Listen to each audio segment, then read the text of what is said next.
Bonjour à tous, j'espère que vous allez bien. Nouvelle vidéo en moins de 10 minutes aujourd'hui. Je rappelle le principe pour celles et ceux qui le découvrent. Vous présenter une notion en moins de 10 minutes pour vous permettre d'en avoir les bases et de poursuivre vos recherches et apprentissages de votre côté. Aujourd'hui, on s'attaque à un sujet crucial, essentiel et pourtant parfois mal compris par certains, les correspondances. Ce n'est pas une thématique aisée à traiter, notamment en vidéo YouTube, car le but n'est pas de vous faire des longues listes de correspondances que vous n'auriez qu'à recopier, mais plutôt à comprendre ce qui se cache derrière ce mot que l'on entend constamment dans la commu ésotérique et sorcière et ce qu'il implique. Si vous avez déjà ouvert un livre, qu'il soit des plus sérieux ou même New Age, vous avez déjà entendu parler de ces fameuses correspondances. Vous avez aussi sûrement entendu ce terme chez les différents praticiens qui proposent du contenu sur les réseaux. Et pour cause, ces correspondances sont primordiales dans la pratique magique. Elles déterminent beaucoup de choses et leur choix judicieux est concrètement un facteur principal de la bonne réussite des rituels. On peut donc déjà poser une vérité. Si un ouvrage ou une personne ne vous parle pas de correspondance, pire, si on sous-entend que cela n'a pas d'importance ou qu'on peut les modifier à notre guise et sans chercher aucune cohérence, fiez-vous ou fuyez. Mais que sont les correspondances ? Lorsque l'on parle de correspondance, on parle d'analogie, ce qui signifie qu'il y a un lien entre une chose, pour parler le plus largement, avec une autre, ou du moins avec un concept, une intention, une volonté, un objectif. Le choix de la correspondance permet de gagner en cohérence, en puissance. On ne choisit pas les choses au hasard et on s'inscrit ensuite dans une réalité parfois scientifique ou du moins traditionnelle, énergétique et grégorique. J'aime à présenter les correspondances comme des combinaisons que l'on ajouterait sur un coffre que l'on cherche à rendre le plus hermétique et infaillible. On choisira parfois le nombre de correspondances en lien justement avec un nombre correspondant à quelque chose de spécifique. Mais en règle générale, retenez, plus vous en choisirez des sérieuses et qui se complètent, plus votre rituel sera fort. On peut avoir des correspondances sur plus ou moins tout. Les phases lunaires, les jours de la semaine, les fêtes spécifiques, les heures planétaires, les plantes, les fleurs, les couleurs, les divinités, entités, les animaux et insectes, les formes, les runes, les nombres, etc. Bien évidemment, vous n'êtes pas obligé de cocher toutes ces cases de correspondance lors de la création de vos rituels. Le mieux est d'en avoir un maximum, mais surtout qu'elle soit cohérente et réfléchie. Si vous faites un rituel d'amour avec des plantes, des pierres et des couleurs correspondantes, il serait forcément plus judicieux de choisir le jour spécifique pour le faire et l'heure planétaire également par exemple. Cela peut s'apparenter à une certaine complication du rituel, il est vrai, et dans un sens c'est le cas. Et je sais que la tendance actuelle est plutôt aux choses simples, faciles et rapides. Mais encore une fois, et comme toujours, on adapte à ce que l'on souhaite faire. Si on souhaite faire un charme simple qui n'aura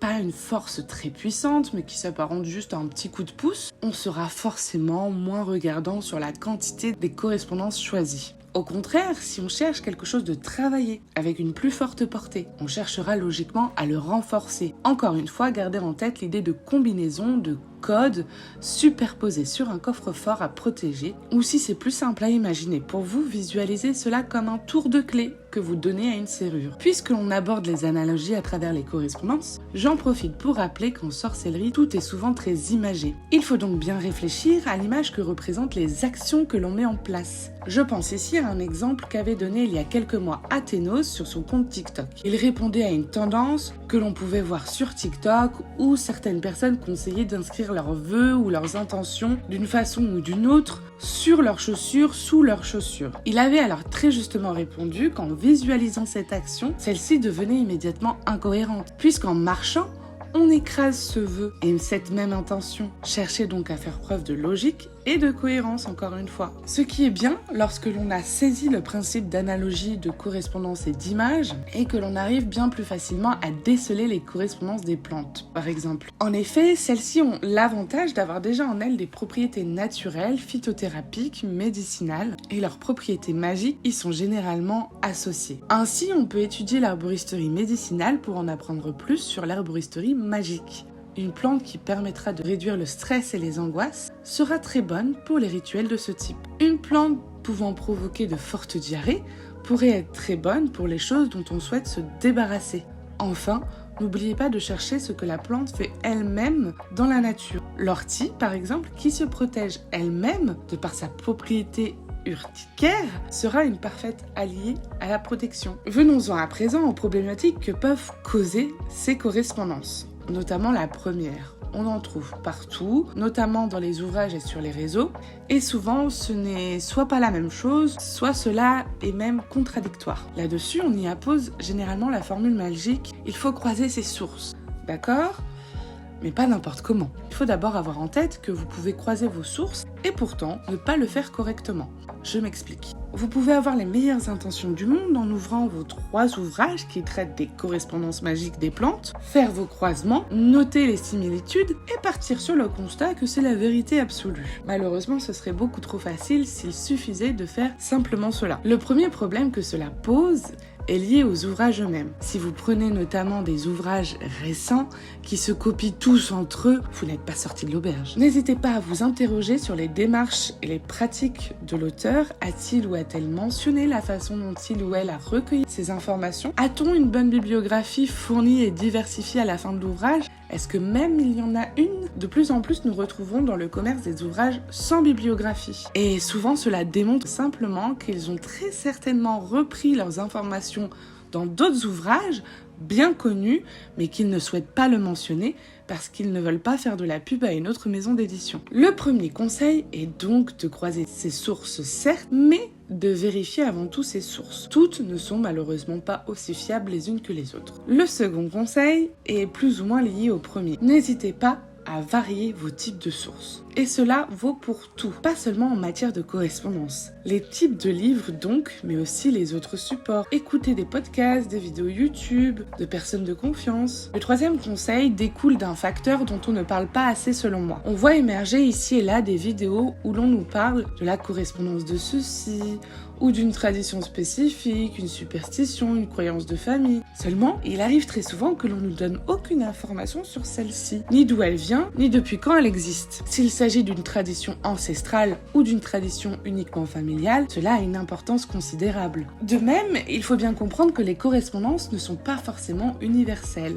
Elles sont issues de traditions, de cultures, de croyances. Il faut donc savoir faire le tri entre chacune de nos correspondances. Et elles doivent correspondre plus ou moins à une tradition dans laquelle on s'inscrit. Nous ne pouvons pas piocher aléatoirement dans les cultures sans savoir pourquoi. D'autant plus que certaines traditions et correspondances donc sont contradictoires. On peut le constater déjà chez nous, entre ceux pour qui le chiffre 13 porte malheur et ceux pour qui il porte bonheur. Mais quand on élargit encore, dans certains pays asiatiques, il y a ces mêmes croyances avec le 14, alors que ce n'est pas quelque chose que l'on connaît généralement en Occident. De même, prenons une intention particulière, comme celle de l'abondance financière. Si je souhaite représenter ce qui a trait à l'argent par une couleur, plusieurs choix s'offrent à moi. Certains choisiront le vert, par instinct, sans trop savoir pourquoi. Si on creuse, c'est sûrement parce qu'il nous rappelle la couleur des billets verts, des dollars. Cela peut fonctionner, même si ce n'est pas officiellement notre monnaie. D'autres choisiront la couleur argentée pour l'argent justement,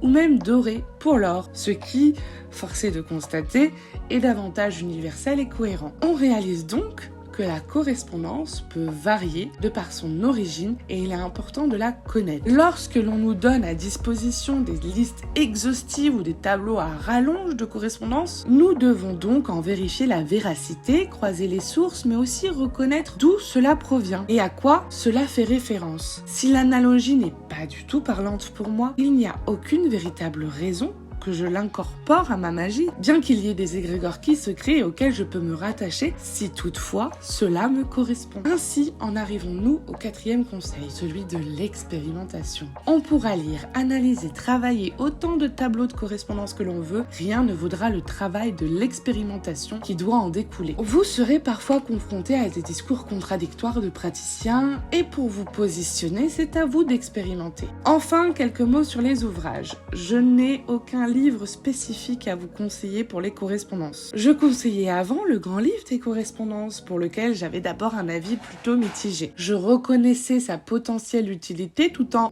remarquant que la profusion quasi exhaustive d'occurrences était contre-productive. Je me disais que les plus aguerris pouvaient faire le tri. Seulement plus je l'ai utilisé, plus j'en ai été déçue. D'autant plus que celles et ceux capables de faire un véritable tri peuvent certainement s'en passer. Je ne sais pas s'il existe un meilleur ouvrage à conseiller, je pense surtout que le mieux est d'en avoir plusieurs, d'en reconnaître leurs qualités et leurs défauts, et de travailler avec ceux-ci en mettant en place les 4 conseils précédemment donnés. Finalement, le meilleur ouvrage de correspondance que vous pourrez trouver sera votre propre grimoire, résultant de vos recherches, vos analyses et vos expériences. Cette vidéo touche à sa fin, j'espère qu'elle vous aura plu et vous aura permis d'y voir plus clair à propos de cette notion. N'hésitez pas à me dire ce que vous souhaitez que l'on aborde pour la prochaine vidéo et d'ici là, je vous dis à très bientôt.